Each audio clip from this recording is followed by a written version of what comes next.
kalimah tahmid subhanallahi wa bihamdihi. Alhamdulillah, berkat rahmat Allah kita masih diberikan kesempatan untuk menunaikan solat subuh pagi hari ini. Kemudian mari kita berselawat dan menyampaikan salam untuk Rasulullah sallallahu alaihi wasallam. Allahumma salli wa sallim ala nabiyyina Muhammad. Kita luangkan sedikit waktu kita untuk melafazkan beberapa zikir yang dianjurkan oleh Rasulullah sallallahu alaihi wasallam selepas subuh ini. Di antaranya subhanallahi wa bihamdihi adada khalqihi wa ridha nafsihi wa zinata arshihi wa midada kalimatih. Berikutnya raditu billahi rabba wa bil islami dina wa bi Muhammadin sallallahu alaihi wasallam an-nabiyya. Bapak Ibu, alhamdulillah, mari kita awali kembali pengajian subuh Ahad pagi ini dalam bidang kajian akidah Islam dengan membaca basmalah. Bismillahirrahmanirrahim. Ada 3 ayat di dalam surah Al-Baqarah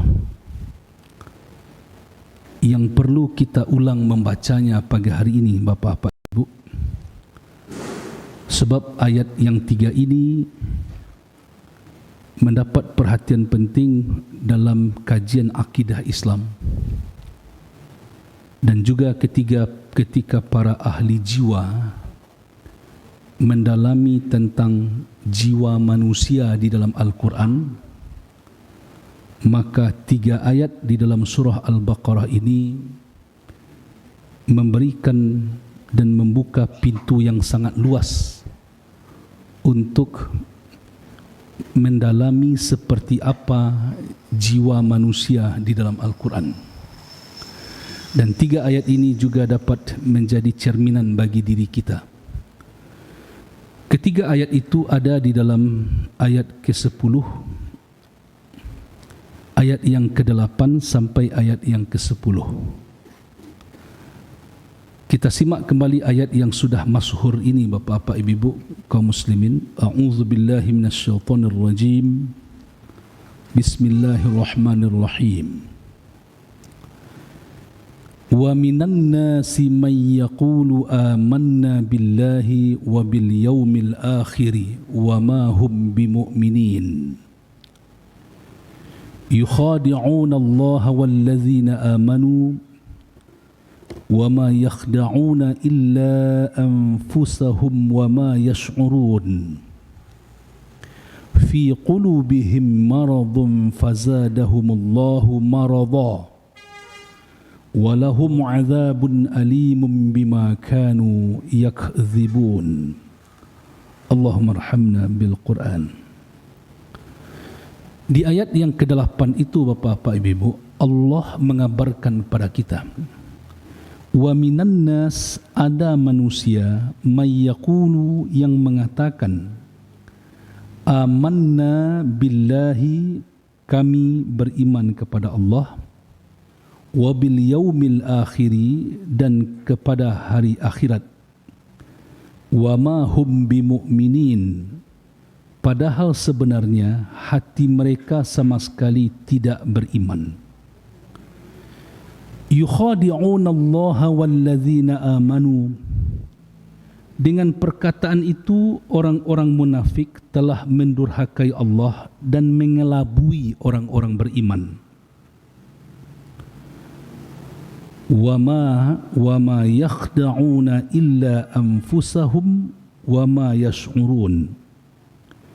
Namun mereka tidak menyadari bahwa mereka sebenarnya hanya mengelabui diri mereka sendiri. Fi qulubihim maradun fazadahumullahu marada. Di dalam hati mereka itu ada penyakit, yaitu penyakit kebimbangan terhadap kebenaran Islam. Fazadahumullahu marada.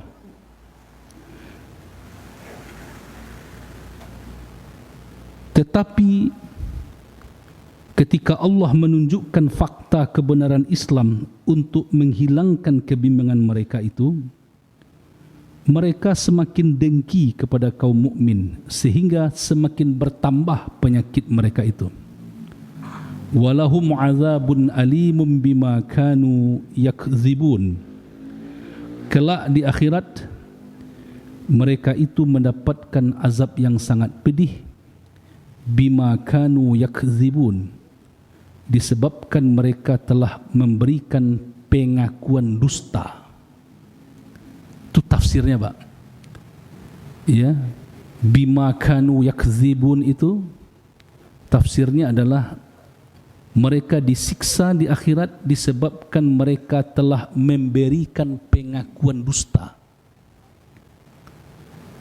menyatakan bahawa mereka mengimani Allah dan hari akhir, tetapi di hati mereka itu tidak ada keimanan itu sama sekali. Bapa-bapa dan ibu-ibu jamaah subuh yang amba hormati, 3 ayat ini sebagaimana yang kita sampaikan tadi adalah ayat penting untuk mendalami seperti apa penyimpangan kejiwaan manusia yang merupakan akar segala bentuk penyimpangan perangai. Berawal dari ketidakjujuran dalam keimanan kepada Allah. Kemudian dilanjutkan bagaimana mereka ingin mengelabui Allah dan mengelabui orang-orang mukmin, tetapi mereka mengelabui diri mereka sendiri. Wa ma yash'urun, dan mereka tidak menyadarinya. Akibatnya mereka tidak sadar bahawa ada penyakit bahaya di dalam batin mereka itu. Fazadahumullahu maradha, maka Allah menambah penyakit itu. Kenapa Allah menambah? Ketika disampaikan fakta-fakta kebenaran, mereka tidak menerima hanya karena iri dan dengki. Dengki kepada kaum mukmin, dengki kepada Islam ini. Jadi bapak-bapak ibu-ibu, ada manusia ketika dia diberikan fakta kebenaran, dia tidak mau menerima fakta itu karena sakit hati kepada orang yang menyampaikan. Dia tidak melihat isi intisari pokok yang disampaikan kepada mereka itu. Akhirnya kebenaran itu mereka tolak, mereka tutup mata, mereka tutup telinga. Inilah yang membuat penyakit mereka tidak sembuh-sembuh. Sehingga Allah sampaikan fazadahumullahu maradha. Sudahlah di hati ada penyakit, tapi saat disampaikan obatnya, diberikan fakta kebenaran, mereka tutup mata, mereka tutup telinga karena benci, karena iri. Akibatnya apa Bapak Ibu? Penyakitnya tidak sembuh. Itu yang disebut fazadahumullahu maradha, semakin bertambah. Dan nanti karena hidup ini akan berakhir, Allah mengingatkan hati-hati. Kalian yang terus memberikan pengakuan dusta, membuat sandiwara, apakah sandiwara pura-pura beriman, sandiwara pura-pura menjadi muslim, atau sandiwara-sandiwara yang lain untuk mengelabui orang mukmin, padahal mereka mengelabui diri mereka sendiri. Ingat kata Allah, walahum azabun alim. Bagi mereka itu ada azab yang pedih, bima kanu yakzibun, disebabkan apa yang telah mereka dustakan, karena mereka memberikan pengakuan dusta. Jadi tidak usah lu awak Bapak Ibu, kok ada orang yang nyata-nyata dia salah, tapi karena setiap sudut sudah dia kuasai, pandai memainkan drama, pandai memainkan fakta, bahkan membalikkan fakta, lah berjuang sekuat tenaga kita untuk menyampaikan fakta kebenaran, tapi dia juga yang kemudian menang. Tidak usah Bapak-bapak Ibu berkecil hati. Walahum azabun alimum bima kanu yakzibun. Bagi mereka azab yang pedih. Mereka menipu, mengelabui diri mereka sendiri. Mungkin di hadapan orang ramai bisa tertawa, bisa berkamuflase, tapi mampe-mampe lalu malam tu Pak. Ya, sedih, gelisah. Dia dipenjara oleh dirinya. Dan awas kata Allah, walahum azabun alimum bima kanu yakzibun. Nanti ada satu lagi kehidupan, yaitu di akhirat, untuk mereka azab pedih disebabkan kedustaan yang mereka sampaikan. Nah, Bapak-bapak, Ibu-ibu, dari 3 ayat ini para ulama yang termasuk membidangi kajian tentang kejiwaan di dalam manusia, dalam Al-Quran, akibat tidak jujur dalam pengakuan, apakah terkait akidah, pengakuan kepada Allah, ataupun tidak jujur dalam pengakuan-pengakuan yang lain, janjikah namanya, ungkapan-ungkapan, maka dari sebab itu ada 3, Bapak-bapak, Ibu-ibu, muncul penyimpangan perangai manusia, dan yang 3 ini adalah biang dari penyimpangan perangai manusia. Yang pertama, Bapak-bapak, Ibu, penyimpangan perangai manusia itu yang berawal dari ketidakjujuran ini melemparkan kesalahan dirinya kepada orang lain. Kalau dalam bahasa ilmu jiwa disebut dengan proyeksi. Bapak Ibu pernah cari alat namanya proyektor, pada di infokus atau di bioskop ada proyektor. Apa yang dari laptop pindah ke dinding. Jadi perangai seperti itu memproyeksikan kesalahan dirinya, kada yang ada di inyo, pindahan ke orang lain. Ya. Ini yang disebut, dimaksud dalam surah Al-Munafiqun, surah ke-63 ayat 4. Betapa penting urusan ini kita pahami, Bapak Ibu, sehingga ada surah dalam Al-Quran namanya Al-Munafiqun, surah tentang orang-orang munafik, menjelaskan tentang orang-orang munafik. Mereka memindahkan kesalahan dirinya pada orang lain. Ya, inyo yang tak ikhlas, orang lain yang kecil tak ikhlas. Syanu tu sedekah bersabi-sabi tak ikhlas gitu doh. Dari apa tahu? Iyalah jalisan itu je. Dia yang tak ikhlas, orang lain yang dipindahkannya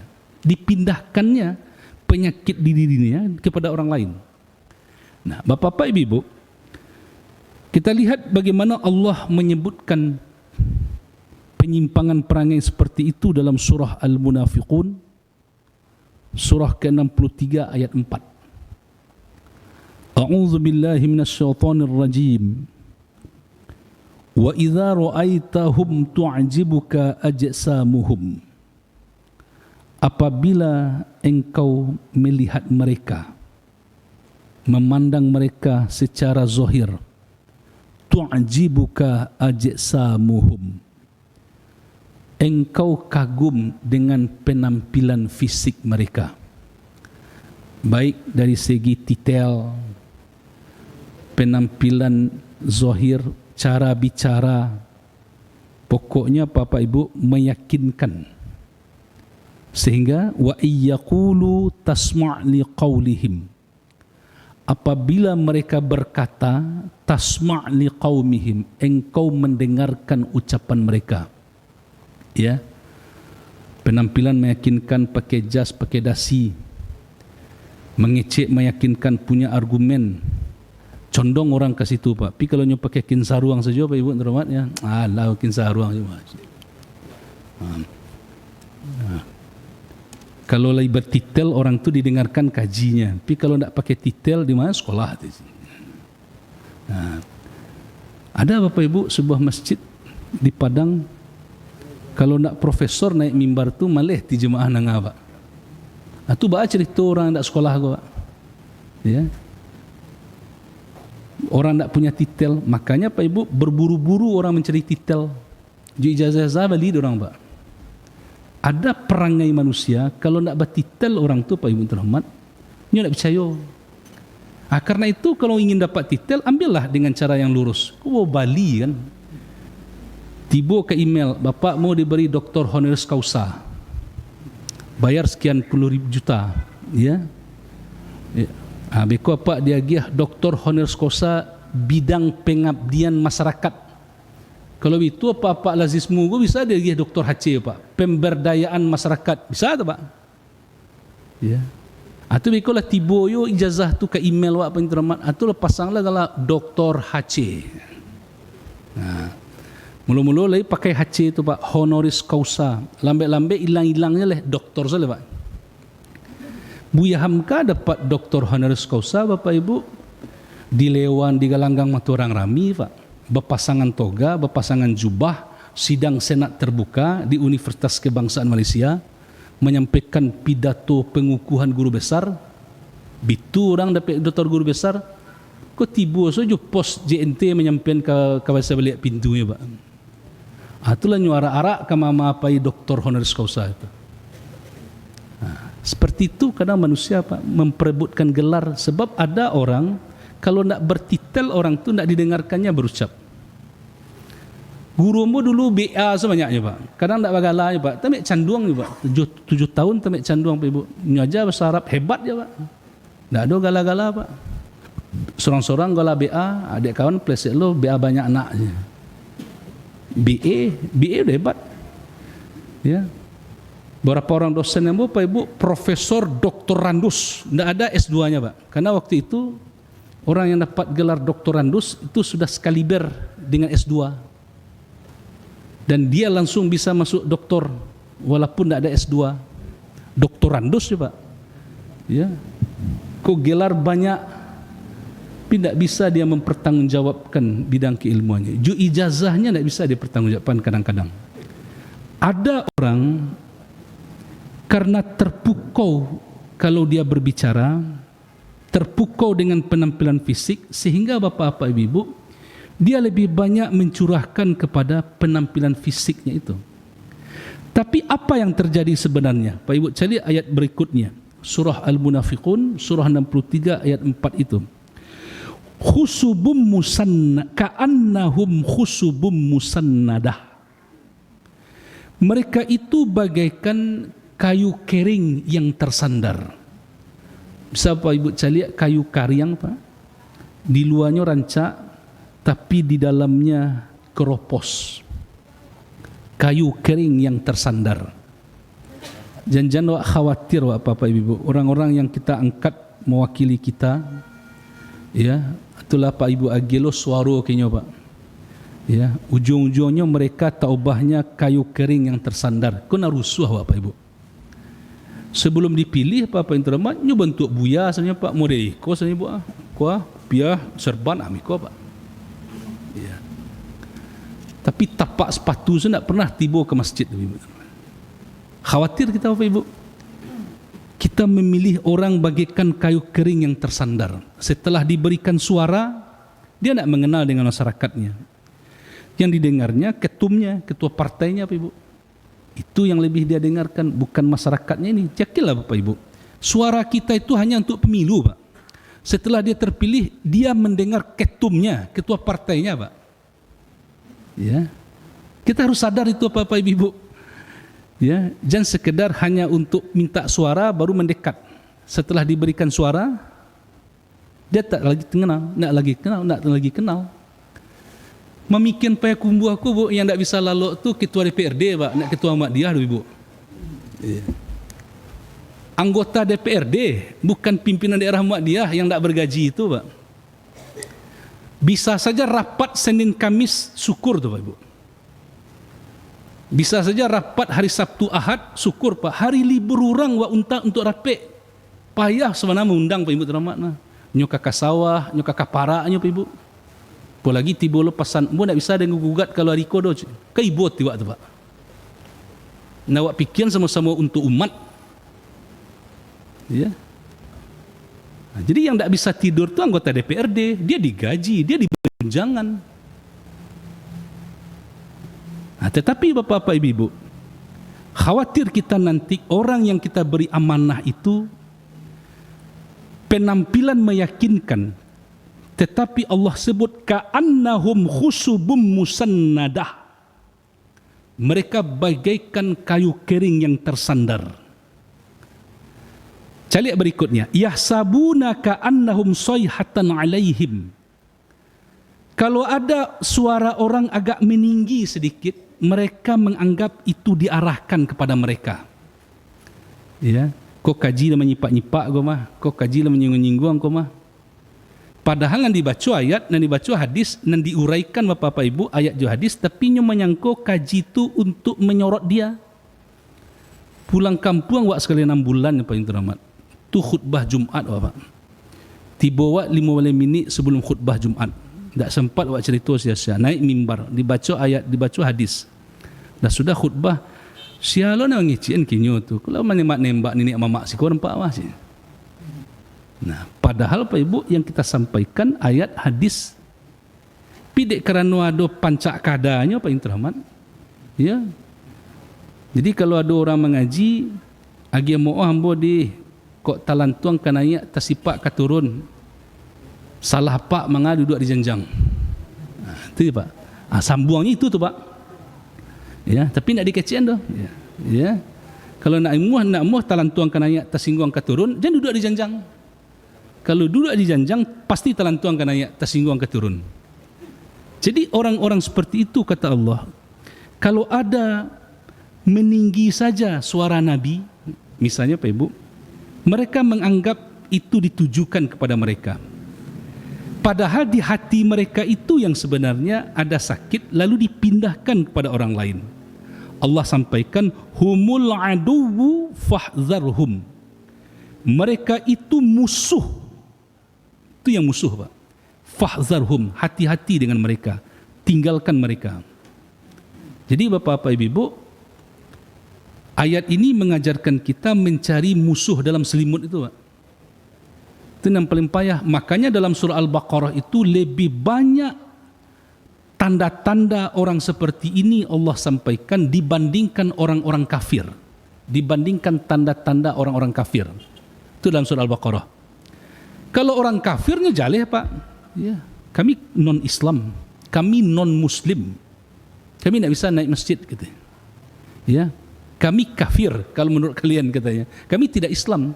Jaleh Bapak Ibu, tidak hanya 2 ayat dalam, tidak banyak dalam surah Al-Baqarah Bapak Ibu. 2 ayat saja. Ayat 6C, ayat 7C. Innal ladzina kafaru sawa'un 'alaihim a anzartahum am lam tunzirhum la yu'minun. Ya Rasulullah, orang kafir itu selalu mengingkari tauhid dan kerasulanmu. Bagi mereka sama saja. Engkau ancam dengan azab akhirat atau tidak engkau ancam, mereka tidak akan beriman. Itu ayat ke-6 surah Al-Baqarah itu. Ya, khatamallahu ala qulubihim wa ala sam'ihim. Karena kekafiran mereka itu, maka Allah jadikan mati hati, pendengaran dan penglihatan mereka. Walahum azabun azim. Kelak di akhirat mereka mendapatkan azab yang sangat berat. 2 ayat tentang orang kafir dalam surah Al-Baqarah Pak Ibu. Tapi tentang musuh dalam selimut tadi, yang mengatakan saya Islam, saya mukmin, saya setia dengan Islam, saya berada dalam barisan Islam, masamo mako menjadi la tumah maju pak sola dulu ambo ku dianso eko mau tolong jo doa aja kan. Bu Agus Rizal kan itu ndak lantehangannya Pak. Ya. Kalau ada misalnya persoalan-persoalan di sumbar ko, majulah dulu biar, kami ko tolong jo doa dari belakang. Atau kalau naik pelakon preso beliau dek polisi Pak, jadi imbo dek polda. Nan tukang suruh-suruh tadi mailang saja Pak. Rasela deang cuci. Itu nyuakui sendiri di Buya Gus Rizal pintu rumah. Aku nak lantih ngan buah aja. Ya, majulah Buya. Ibu kan ngaji hari Kamis beliau. Rekaman bukan bisa diperlihatkan pada beliau. Cross check lah. Majulah Buya. Ada demo dulu tentang rumah sakit Siloam. Ya, yang diduga keras itu terselubung untuk pemurtatan. Majulah Buya, taruhlah. Nan tukang suluh tadi nyo mailak le Pak. Ya, nyo tagak di tepi lapangan leh. Rasulullah deang, cubalah. Namu soang jadi ketua Muhammadiyah. Tanggungan deang sih. Tagak lapangan le Pak. Nyo mengaku kader, nyo mengaku warga Muhammadiyah, nyo mengaku cinta dengan Muhammadiyah.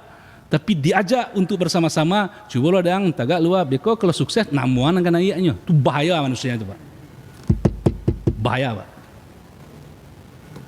Ya. Dah tasabik diorang kamu apa? Sukses peresmian gedung dakwah tu nama Ustaz Irwandi nang kana tu. Kampungnya cik Pak. Berapa bahayanya Pak? Baru sampai survei itu Pak. Ya jadilah tu nak selesai gedung dakwah tu.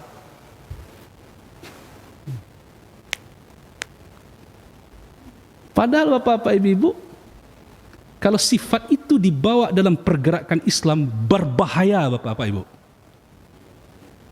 Dan orang seperti ini paling banyak dahulunya. Dalam masa Nabi berdakwah, maka Allah banyakkan ayat menyebut siapa mereka. Kekalahan perang Uhud tak lepas juga dari andil mereka yang lari dari gelanggang dakwah. Kekalahan perang Uhud bapak-bapak ibu-ibu, di samping memang ada yang meninggalkan benteng, pos, tetapi orang-orang seperti ini turut berperang. Landa aman aja situasi bapak intraman lari lari tunggang langgang mereka ibu. Mereka turut menyebarkan kabar di Madinah, lah mati Muhammad Sinadoleh lah.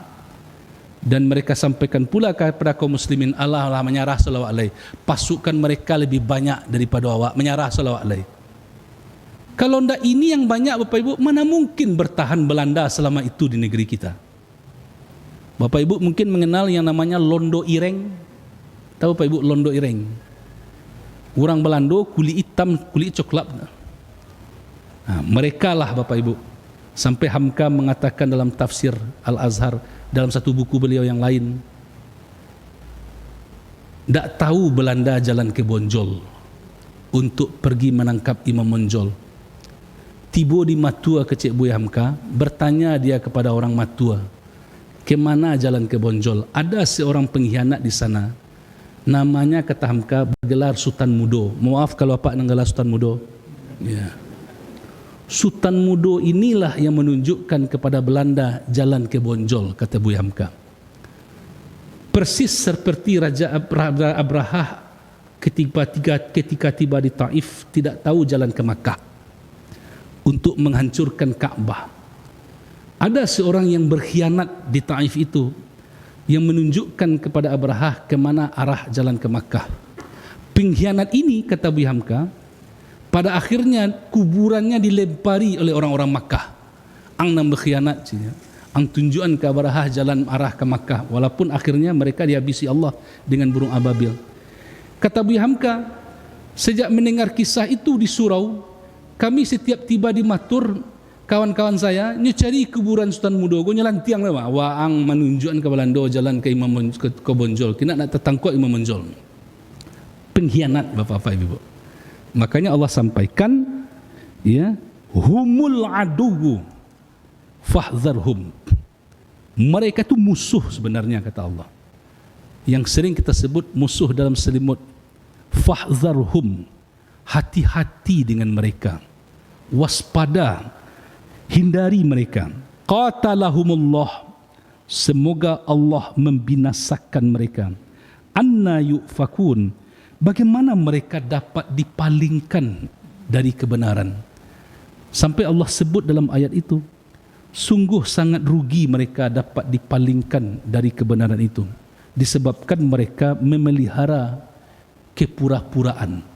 Jadi yang pertama bapak-bapak ibu-ibu, biang penyimpangan perangai itu adalah melemparkan kesalahan dirinya kepada orang lain. Satu, yang dalam bahasa ilmu jiwa dinamakan dengan proyeksi. Itu namanya Pak. Yang kedua bapak-bapak ibu, dalam Al-Quran, yang lebih bahaya lagi, naik lagi levelnya Pak, membuat pembenaran. Membuat pembenaran. Yang dalam bahasa ilmu jiwa dikatakan rasionalisasi. Pokoknya Pak Ibu bisa nyurasionalkan saja Pak. Ya. Lah tatangkok dia lakinya berselingkuh, tatangkok tangan lo Pak di dalam kamar hotel, ada lo saksi, ada lo tukang kamera, sempat juga terus membela diri. Tatangkoknya yo na'udzubillah Bapak yang terhormat, ya, masih terus membela diri. Nah, coba Bapak Ibu perhatikan surat Al-Baqarah kembali berbicara tentang perangai yang satu ini, ayat yang ke-11. Cari ayat ke-11 Bapak Ibu. Wa idza qila lahum la tufsidu fil ardi qalu innama nahnu muslihun.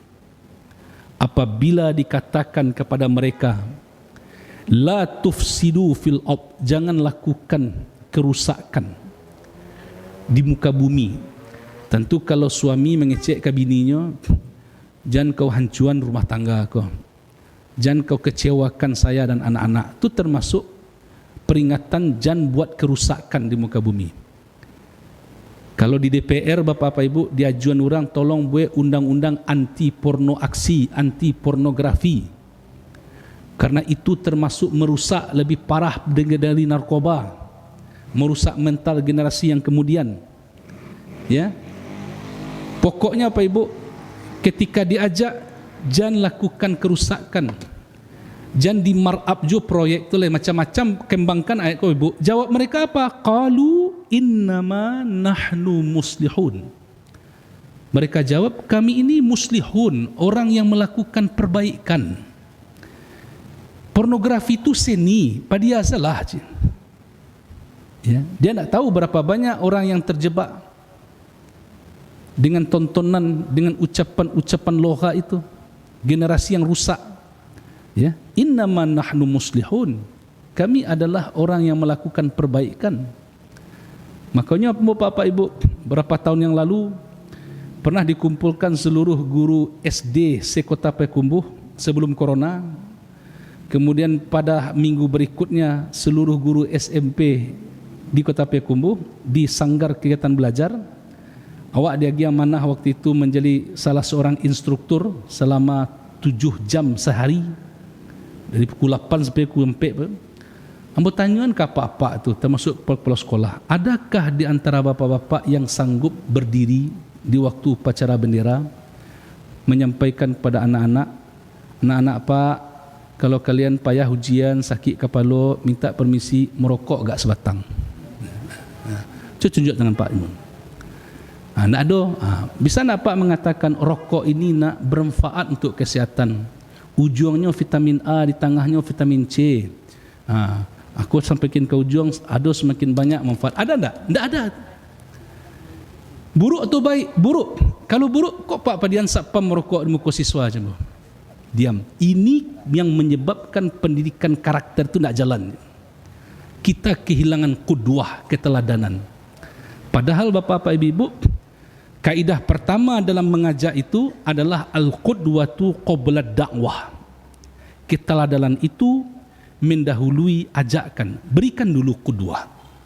Murid-murid kita Bapak Ibu kehilangan qudwahnya, Pak. Kehilangan siapa yang bisa dia teladani itu. Nah, sebab terkadang orang yang membuat kerusakan itu mengatakan innama nahnu muslihun. Kami tidak ada buat kerusakan. Dibungkusnya lah, dirasionalisasikannya, itu kalau bahasa kampus Pak.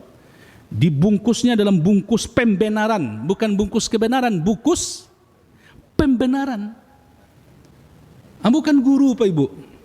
Ya, kalau tidak sabar menghadapi muridku Pak Ibu, walaupun nama wajah itu lah orang-orang kababini ya mahasiswa Pak Ibu, terlambek kawannya Pak.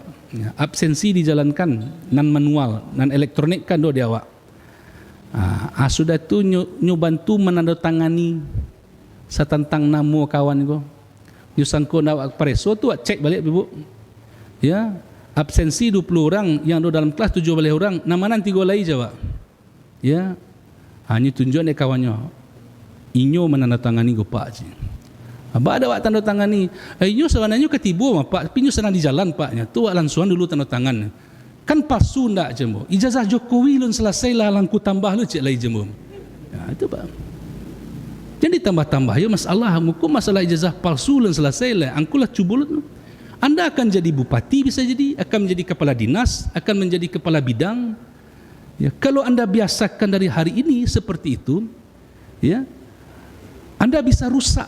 Ya nyo ketibo Pak cenya. Nyo ketibo Pak, tu tolong. Berarti kan Anda mempalsukan. Iyo ndak tanda tangan awak, tapi nyo ketibo Pak, kau lah mijama. Keluar je. Ambil doa dulu cuma. Ya. Solat sunat mutlak alanda dulu coba. Istighfar.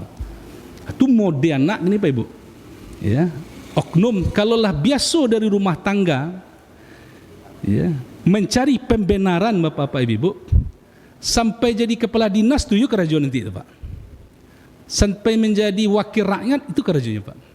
Nah, kalau Bapak Ibu telusuri Al-Quran, Bapak pernah membaca surat At-Taubah, surah ke-9 ayat 49. Coba Bapak Ibu lihat.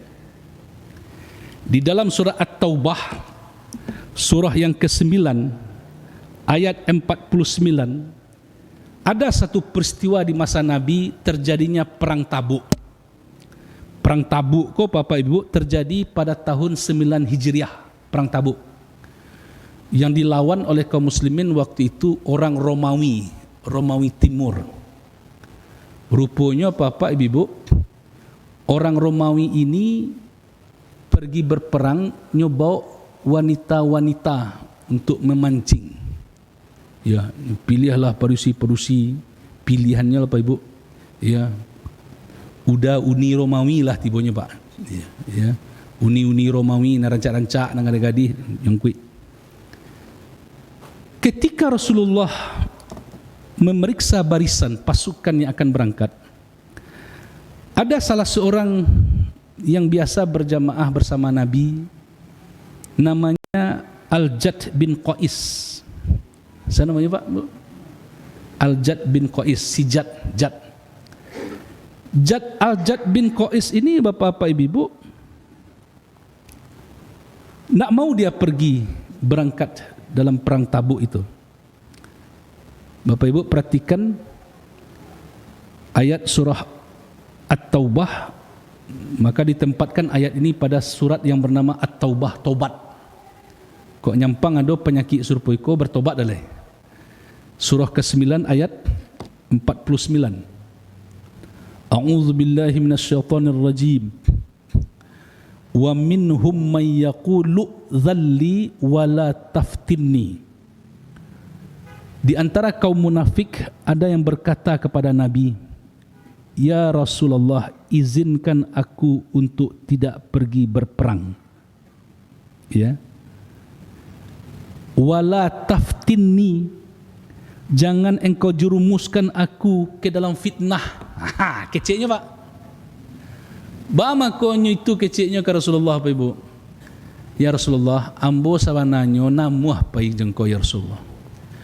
Tapi ambo termasuk orang yang tak bisa mencaliak padusi rancak. Asa nampak padusi orang di ambo lupa ambo jubini ambo. Itu dalam tafsir Pak. Saya tidak sanggup melihat perempuan-perempuan Romawi yang cantik-cantik itu. Itu je Pak. Akinigo biarlah ambo nak pai parang, tapi ambo bantu engkau judana. Sabananya nyu takut mati Pak. Ya, acalik Bapak Ibu baannya membungkus Pak. Ambo Rasulullah asa nampak pada situ ya Rasulullah ingin babini yo ambo celai Rasulullah. Hilang konsentrasi ambo. Biarlah ambo nak satu pai kini jengkau, ambo tolong kau judana. Bara santiannya nyu malih tu Pak. Ambo nak pai kau piti. Tetapi dalam hatinya apa sebenarnya Ibu? Takut untuk berjihad, takut mati. Apa kata Rasulullah Pak Ibu? Engkau orang yang paling banyak memberikan alasan. Ala fil fitnati saqafu. Wahai Nabi, kata Allah, ketahuilah bahwa kaum munafik telah melakukan fitnah kepadamu. Ala fil fitnati saqafu. Wa inna jahannama la muhitatun bil kafirin. Neraka Jahannam benar-benar mengepung orang-orang kafir. Makanya Bapak Ibu sekalian, ya, ambo beberapa video-video lama diputar orang kembali di penghujung September, setiap bulan September. Prajurit-prajurit Cakrabirawa yang pai menjapit jenderal tu Ibu. Itu kan balok-balok sebangkit itu Pak. Ya, ada yang dalam persidangan membawa anak, membawa istri, ada anak masih bayi, apaknya mendapatkan hukuman mati, ya. Mereka rata-rata orang-orang yang dihembuskan kepadanya fitnah. Jenderal-jenderal itu hidup senang, hidup kaya. Awak gue semakin bansik sebenarnya kau. Termasuk makan api fitnah, Bapak-bapak Ibu. Maka Allah sampaikan bahaya manusia seperti ini. Ingat ayahanda ibunda, orang ini tidak berada di luar garis Islam. Dia ada di dalam pasukan Islam. Dia ada dalam barisan Islam. Dia ada dalam Muhammadiyah. Dia ada di dalam tubuh NU. Dia ada dalam barisan Perti. Dia ada di dalam barisan orang-orang yang ingin menggerakkan Islam. Betapa bahayanya manusia. Kalau orang kafir di luar garis, yang ditakuti bukan orang kafir, Bapak Ibu. Yang kita hati-hati, siapa Bapak Ibu? Musuh dalam selimut. Dia ada di tengah keluarga, di tengah kaum, di tengah kampung kita. Bahkan pun dia duduk bersama kita kadang-kadang dalam masjid. Berapa bahayanya, Pak? Ya. Nah, maka Bapak-bapak Ibu harus dipertahankan. Tidak usah diberi gaji pimpinan-pimpinan daerah ini, pimpinan daerah, pimpinan pusat. Sadangkan lain nak gaji, lebih banyak fitnah. Apalagi dapat tunjangan sebulan, Pak. Hah? Sedangkan lain tak digaji, sama-sama memikirkan bagaimana bagus masyarakat ini. Kau jam 9.30 nanti Pak Ibu calik tu baris tu anak-anak, Pak. Nerima beasiswa, nerima fisabilillah 1 juta, Pak. Ya, atunya tunggu, Pak. Dan mereka berkelanjutan diberikan. Dia awak kan kepuasan batin, Bapak Ibu. Kalau Baznas, Pak, ingat Bapak Ibu, kalau komisioner Baznas nyu bergaji per bulan, berapa gaji pengurus Baznas Kota Payakumbuh? Saya pikir di atas 3 jutaan sebulan, Pak. Bahkan ada oknum-oknum yang mungkin dalam pikiran mereka di tempat-tempat lain ya, memikirkan bahas supaya bisa tambah gaji. Sampai ke telingomu, Pak, oknum-oknum pengurus Baznas, awak kau dapat kau gaji nala dapat kau ditambah lo kau dapat dari APBD. Jadi 7 juta dari mau sebulan. Tak memikirkan cara, Pak Ibu, menambah. Bahkan orang yang sudah menderita minta bantuan Baznas, oknum Baznas juga, Bapak Ibu, nyuruh lu ambil proposal. Tulis baca nak pandai ya, Pak. Ambil proposalnya sudah apa? Ambil proposal cawak. Ndak orang yang lama menderita tu suruh lu ambil proposal. Agak ada bantuan dana doa sini. Ambil proposal. Kalau di Lazis tidak seperti itu. Tidak orang bodoh, tidak pandai tulis baca tu disuruh ambil proposal, Pak. Membaca saja tidak pandainya tu kan suruh ambil proposal. Ya. Maidun laptop lo kerja oleh, Pak. Pai lo rental. Ya. Sama dengan pelayanan rumah sakit, oknum-oknum pelayanan rumah sakit, Bapak Ibu. Jadi orang ko lah kabel-kabel badannya. Tu bertanya lo kinyo, "Au bek Pak makan tadi je?" Ma tahu nyubek ni makan tadi, Bapak Ibu. Nah, ini ibu bapak-bapak perlu kita luruskan, ya. Maka barisan orang-orang seperti ini berbahaya, Bapak Ibu, kalau dia ada dalam perang Uhud kalah. Salah satu faktornya mereka juga lari tunggang langgang, seperti yang saya sampaikan tadi. Coba Bapak Ibu cari kemasannya kepada Rasulullah. Itu mana kelemahan boy Rasulullah, mau lamah je padu sigon celiknya. Tapi biarlah saya berikan harta saya. Pandai dia membungkus. Lalu Allah turunkan wahyu, hati-hati ya Rasulullah, mereka menjebakmu, kata Allah. Kalau Bapak Ibu naik lagi pada kisah sebelumnya, Nabi Ibrahim, Ibu Bapak buka sebentar, membaca, ya, membuka surah Al-Ankabut, surah 29 ayat 25. Itu lebih parah lah, Pak, menyangkut akidah, Pak.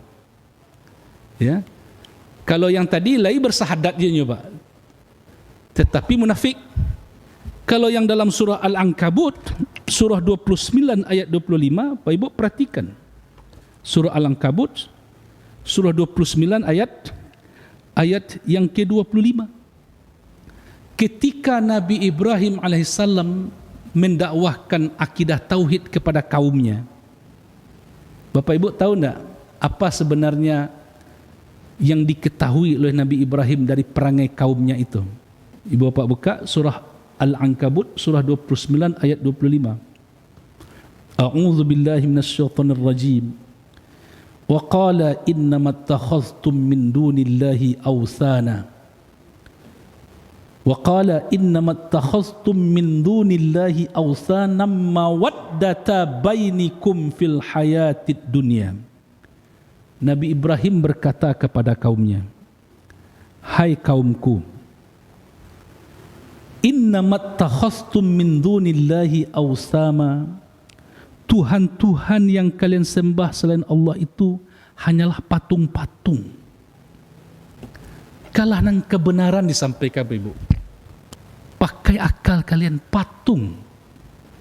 Tak bisa bicara, tak bisa memberi, patung. Terus apa kata Nabi Ibrahim? Mawaddata bainikum fil hayatid dunia.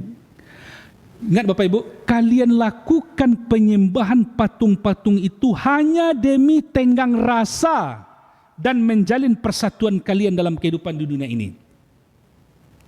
Mawaddata bainikum fil hayatid dunia. Jadi Bapak-bapak Ibu, kaumnya itu membungkus kami kalau ndak satu lo kami ya tentu tersingkir lo lah kami dari orang kampung ko. Lah jale salah Pak Ibu, pi dinyo kawannya nyontok so Pak. Kalau dambo ndak masuk dambo dalam gerakan Islam serupa itu no Bapak. Ambo ndak mengenal istilah ndak buang kader. Kalau kader salah, kalau kader melanggar aturan, tegur dia. Kapan perlu cabut kartu keanggotaannya. Itu kalau ambo Pak. Ndak ada istilah apa pun teramat, hanya kawan Pak mah. Di seluruh organisasi Islam. Ya, ndak ada istilah membela-bela kawan, membela-bela orang dekat.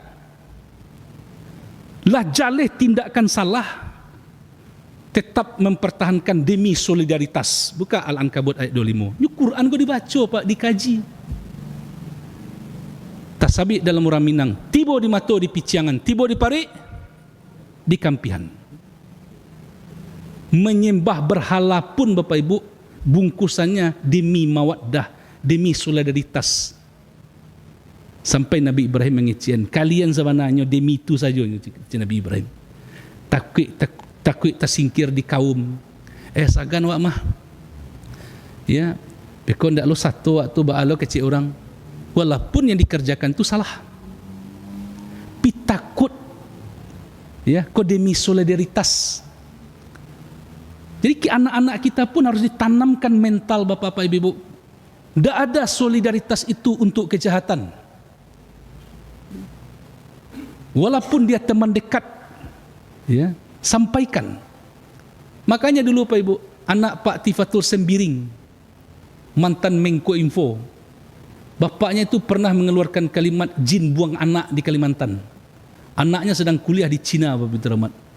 Ditulisnya di media sosial, B jangan ikut-ikutan mengeluarkan pernyataan-pernyataan seperti itu B. Ya, ini generasi sudah berbeda kecil anaknya Pak. Karena anaknya itu seorang pebisnis, konsultan bisnis yang sering bolak-balik ke Kalimantan. Ini bisa merusak, menggaduh. Anak menegur bapaknya. Tifatul Sembiring. Bahkan dia kemudian keluar dari partai bapaknya itu. PKS partai bapaknya Pak. Jadi saya tenang-tenang, saya melihat ada kalanya generasi itu Pak Ibu, dia hidup dalam lingkungan yang tidak ada cerita untuk solidaritas. Kalau memang salah, kalau tidak tepat, walaupun bapak sendiri. Di satu sisi saya hargai anak-anak seperti itu Bapak Ibu Rahmat. B katanya, mau baca Pak?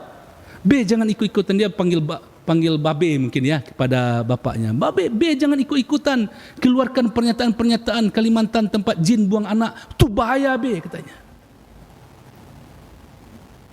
Dan anaknya itu sebagian besar bisnisnya itu konsultannya di Kalimantan Bapak Ibu. Kan heboh dulu Pak Ibu. Jangan ikut-ikutan B katanya. Ini generasi sudah berbeda. Ini Gen Z. Bapak Ibu yang hadapi hari ini generasi Gen Z itu Pak Ibu Rahman. Dia kritis, dia jeli. Maka buncah beberapa hari ini Sumatera Barat. Ya. Anak Buya Mahyaldi jadi ketua DPW PSI. Sudah. Hah? Buncah Sumatera Barat Pak, ya, heboh. Nah, saya sampaikan ini generasi hari ini Bapak Ibu berbeda cara pendekatannya. Kalau ambo di tahun 90-an, dibina dalam pendekatan forum dakwah kampus Bapak-Bapak Ibu 97-98 itu berbeda cara pembinaan, pendekatan pada anak-anak kita hari ini berbeda Pak. Cucu Bapak-Bapak Ibu itu jangan samakan seperti cara dahulu. Apakah itu main kekerasan? Saya kemarin hari Jumat diwawancarai oleh Radio Safasino, Ustaz setuju anak merokok ditampar? Tidak setuju saya katakan. Apakah ada dalam peraturan sekolah kalau siswa merokok harus ditampar? Guru, kepala sekolah dan saya pun guru, kita harus berikhtiar mengendalikan emosi. Ya. Apakah harus main pukulan fisik? Ambo Pak, mahasiswa nak membuat tugas, ambo hukum Pak. Hukumnya menggirikan dek mahasiswa. Anda resume buku baru dalam sebulan ini, laporkan pada saya, tulis dalam bahasa Inggris, presentasikan di depan kelas. Tidak kenal lah. Apa Bu? Ya. Aku mau degen kini Bu ya, penganti kelason dulu Pak. Coba Pak Ibu. Jadi saya tidak setuju mentampar, tidak setuju. Pernah dahulu Bapak Ibu, seorang anak, kisah nyata Pak. Bapaknya baru beli mobil baru, anak tadi baru pandai menggambar, diambilnya paku Pak. Dilukisnya dinding mobil bapaknya itu. Mobil baru tadi. Dilukisnya Pak.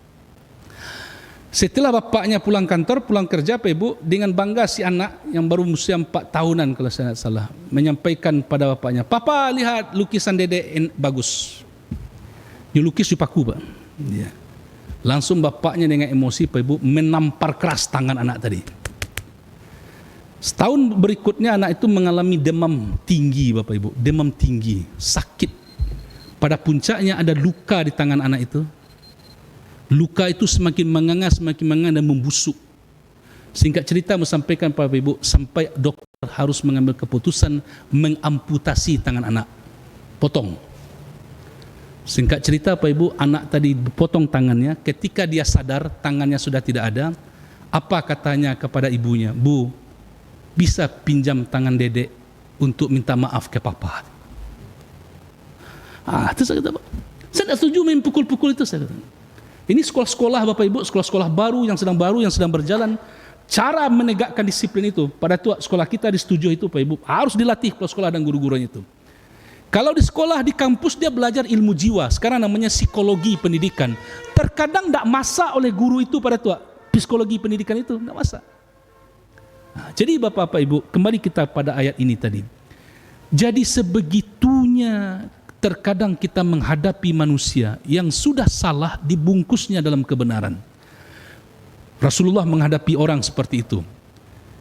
Nabi Ibrahim alaihissalam, setiap Nabi menghadapi orang seperti itu. Kalau Nabi Ibrahim tadi dalam surah Al-Ankabut ayat 29, ya, demi solidaritas itu ni kecil Nabi Ibrahim. Kalian gue menyembah patung gue demi solidaritas ini kecil, ya, demi takut terkeluar dari ranji, tercampak dari orang kampung, ya, tapi kalian tidak memakai hati nurani kalian. Seperti itulah Bapak-bapak Ibu penafsiran dari ayat ini. Yang terakhir Bapak Ibu, dan yang terakhir, biang penyimpangan perangai itu adalah menampakkan perangai yang berlawanan dengan hati isi nuraninya. Inilah yang Allah sebut dalam surah Al-Munafikun ayat 4 tadi. Wa iyyaqulu tasma' liqaulihim ka'annahum khusubum musannadah. Kalau mereka bicara engkau dengarkan, padahal mereka bagaikan kayu kering yang tersandar. Semoga yang tiga ini Bapak-bapak Ibu, kita mohonkan kepada Allah, ya Allah, bebaskan jiwa kami dari penyakit-penyakit munafik ini. Satu, memindahkan kesalahan pada diri orang lain. Kedua, membungkus kesalahan dengan pembenaran. Yang ketiga, berbeda isi hati dengan apa yang ditampakkan secara zahir. Apa jalan keluar untuk obat ni Pak Ibu? Kita diajarkan oleh Nabi dalam satu hadis beliau yang diriwayatkan oleh Imam Al-Bukhari. Simak terakhir Bapak Ibu, pesan dari Nabi yang mulia, alaikum bis-sidqi. Wajib atas kamu untuk berlaku jujur. Ternyata Bapak Ibu, bohong itu induk segala dosa. Bohong induk segala dosa. Maka Nabi mengatakan alaikum bis-sidqi. Wajib atas kamu untuk berlaku jujur. Apa sebab? Lanjutannya kata Nabi, fa inna sidqa yahdi ilal birri. Karena sesungguhnya kejujuran itu mengantarkan engkau berbuat kebaikan demi kebaikan. Lah, jujur dulu, sudah itu berbuat, baru kemudian wa innal birra yahdi ilal jannah. Sesungguhnya kebaikan itulah yang menghantarkan engkau untuk masuk ke sorga. Jadi sorga itu Ibu, antaranya pembatasnya adalah kebaikan. Tak ada kebaikan, apa kendaraan kita untuk masuk ke dalam sorga. Dan tak mungkin ada kebaikan kalau tidak jujur. Solat buik-buik, sedekah buik-buik, zakat buik-buik, segalanya buik-buik, ba'a orang kamu memuji, tidak bisa dia menjadi kebaikan. Kalau tak bisa menjadi kebaikan, amal banyak ditolak oleh Allah, kan sedih kita Ibu. Apa yang kita bawa untuk masuk ke dalam jannah. Makanya dalam pembukaan anggaran dasar anggaran rumah tangga Muhammadiyah itu Bapak Ibu baca enggak?